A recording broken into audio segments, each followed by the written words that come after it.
मेरे नेता की खूबी यही थी कि वो सबको अपने पुत्र समान, अपने भाई समान, अपने परिवार की तरह वो पार्टी के हर एक कार्यकर्ता को प्यार देते थे और वही सम्मान उन्होंने जीवन भर पार्टी के हर एक कार्यकर्ता को देने का उन्होंने काम किया। कौन सा ऐसा विभाग है जिस विभाग में जाकर उन्होंने हमारे प्रदेश के गरीब वंचित लोगों के लिए काम नहीं किया।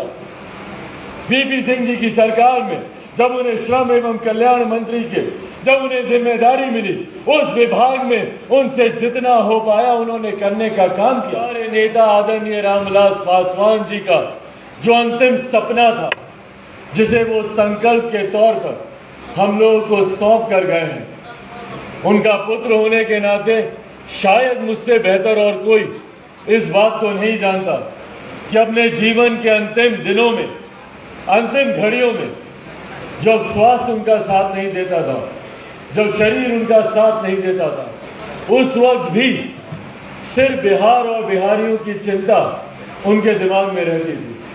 बिहार फर्स्ट, बिहारी फर्स्ट का निर्माण उनकी इसी चिंता का परिणाम है। जिस बिहार की कल्पना वो करते थे और जिस बिहार की सोच के साथ उन्होंने अपना पूरा जीवन समर्पित किया, लगभग 5 दशक से ज्यादा, 50 साल से ज्यादा उन्होंने समर्पित किए देश के लिए, हमारे प्रदेश के लिए, समाज के लिए, ताकि हमारा प्रदेश बाकी देशों के बराबर, बाकी प्रदेशों के बराबर विकसित राज्यों की श्रेणी में आ सके। हमारे नेता ने दिन रात संघर्ष किया, पर यकीनन उनके कई सपने अधूरे रह गए, उनके कई कार्य अधूरे रह गए। उनका अंश होने के नाते, उनका खून होने के नाते, जहां एक तरफ ये जिम्मेदारी मुझ पर है कि मैं उनके अधूरे सपनों को पूरा करूं, वहीं ये जिम्मेदारी आप सब पर भी है। मेरे नेता की खूबी यही थी कि वो सबको अपने पुत्र समान, अपने भाई समान, अपने परिवार की तरह वो पार्टी के हर एक कार्यकर्ता को प्यार देते थे और वही सम्मान उन्होंने जीवन भर पार्टी के हर एक कार्यकर्ता को देने का उन्होंने काम किया। तो आज न सिर्फ मैं उनका अंश हूं, बल्कि आप सब भी उन्हीं के अंश हैं। कई ऐसे यहाँ पर मौजूद हैं जिन्होंने राजनीतिक हुनर उनसे सीखे, जो उनको अपना राजनीतिक गुरु मानते हैं। उन्हीं की उंगली थाम कर संभवतः वो राजनीति में आए और आज हम सब भी उन्हीं की उंगली थाम कर आगे बढ़ने का कार्य कर रहे हैं। उन्हीं के सोच, उन्हीं के विचारों, उन्हीं के सिद्धांतों को लेकर आगे बढ़ने का हम लोग प्रयास कर रहे हैं। इसीलिए साथियों, आज ये आग्रह करने आया हूं कि हम सबको जात पात धर्म मजहब से उठकर हमारे नेता आदरणीय रामविलास पासवान जी के सपनों को साकार करने में एक अहम भूमिका निभानी। मैं भी चैन की सांस नहीं लूंगा। भाई, मेरी रगों में एक ऐसे नेता का खून है जिन्होंने पूरा जीवन समर्पित किया गरीबों, वंचितों, शोषितों, दलितों, पिछड़े समाज से आने वाले, अल्पसंख्यक समाज से आने वाले लोगों के लिए, जो आजादी के 75 साल के बाद आज भी मुख्य धारा के साथ नहीं जुड़ पाए। मेरे नेता ने जात पात धर्म मजहब से उठकर सबके लिए कार्य करने का उन्होंने प्रयास किया। कौन सा ऐसा विभाग है जिस विभाग में जाकर उन्होंने हमारे प्रदेश के गरीब वंचित लोगों के लिए काम नहीं किया। वीपी सिंह जी की सरकार में जब उन्हें श्रम एवं कल्याण मंत्री के जब उन्हें जिम्मेदारी मिली, उस विभाग में उनसे जितना हो पाया उन्होंने करने का काम किया। भले वो मंडल कमीशन को लागू करने की बात हो, भले वो डॉक्टर बाबा साहेब भीमराव अंबेडकर जी के तैल चित्र को भारत की संसद, भाई संविधान के निर्माता, आज जब मैं भारत की संसद में दूसरी बार का सांसद हूं, मैं कल्पना नहीं कर सकता कि मैं एक ऐसी संसद में प्रवेश करूं जो संसद संविधान के आधार पर चल रही है और वहीं पे संविधान के रचयिता की एक तस्वीर तक नहीं है। उस तस्वीर को लगाने का काम हमारे नेता आदरणीय रामविलास पासवान जी ने किया। उनको भारत रत्न दिलवाने का काम डॉक्टर बाबा साहेब भीमराव अंबेडकर को हमारे नेता आदरणीय रामविलास पासवान जी ने किया।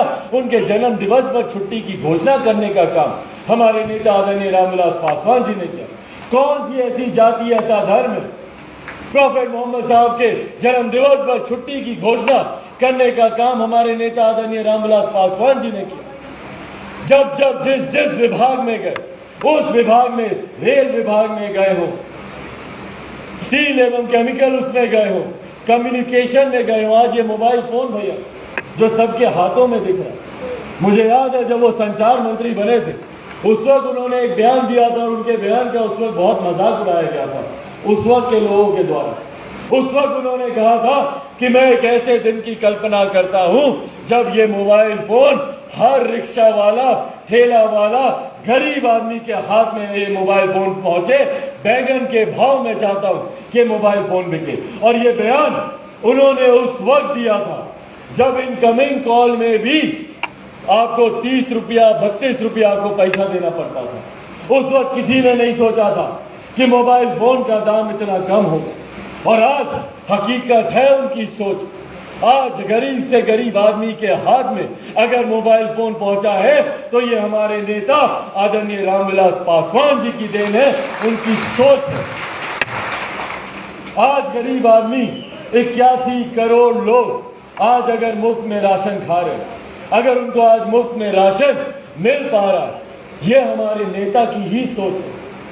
मुझे याद है वो दिन जब लॉकडाउन केंद्र सरकार, हमारे भारत के प्रधानमंत्री आदरणीय नरेंद्र मोदी जी ने यकायक लॉकडाउन की घोषणा की थी। उस वक्त हमारे ही प्रदेश के कितने ऐसे मजदूर साथी जो दूसरे प्रदेशों में रह रहे हैं, वो मजबूर थे पैदल हजारों किलोमीटर की यात्रा कर अपने प्रदेश में पैदल चलकर आने के लिए वो मजबूर थे।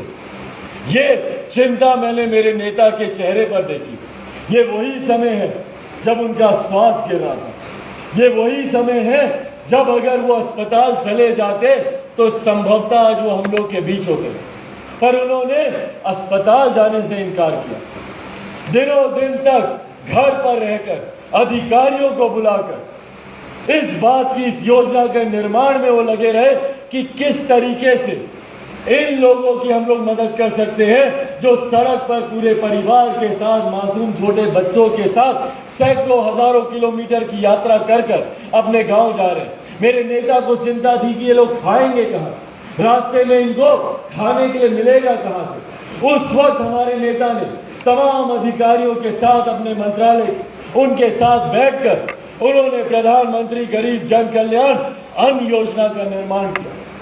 और अगले ही दिन उन्होंने प्रधानमंत्री नरेंद्र मोदी जी से मिलने का समय मांगा और उनकी जानकारी में उन्होंने दिया कि भाई इस योजना का निर्माण करना हम लोग के लिए जरूरी है, क्योंकि संभवतः इसमें से कई होंगे जिनका राशन कार्ड नहीं होगा इनके पास। हो सकता है इनके गांव का राशन कार्ड बना हो, कई ऐसे होंगे कोई कार्ड धारक नहीं होंगे, कई ऐसे होंगे जो कि संभवतः खाद्य सुरक्षा कानून से नहीं जुड़े होंगे। तो ऐसे लोगों को भी इस लॉकडाउन में कम से कम खाने की समस्या नहीं हो, राशन पानी की समस्या नहीं हो, तो हम लोग को प्रधानमंत्री गरीब जन कल्याण अन्न योजना का निर्माण करना चाहिए। और आज देखिए हमारे नेता के जाने के 1.5 साल के बाद भी आज भी केंद्र सरकार उनकी बनाई हुई योजना के माध्यम से देश के 81 करोड़ लोगों को मुफ्त में राशन देने का काम कर रही है। ये सोच हमारे नेता आदरणीय रामविलास पासवान जी की। इसीलिए साथियों यह आग्रह करने आज आप लोग के बीच आया कि जब आप लोग लोक जनशक्ति पार्टी रामविलास के साथ जुड़े तो पार्टी की सोच जो गरीबों, वंचितों, शोषितों को मुख्य धारा के साथ जोड़ने की सोच, बिहार फर्स्ट, बिहारी फर्स्ट की सोच के साथ आप लोग मजबूती से जुड़े और इस बात को सुनिश्चित करें कि हम लोग हमारे नेता आदरणीय रामविलास पासवान जी के सपनों को पूरा करें और उनके संकल्प बिहार फर्स्ट, बिहारी फर्स्ट को हम लोग धरातल पर उतारने का काम करें।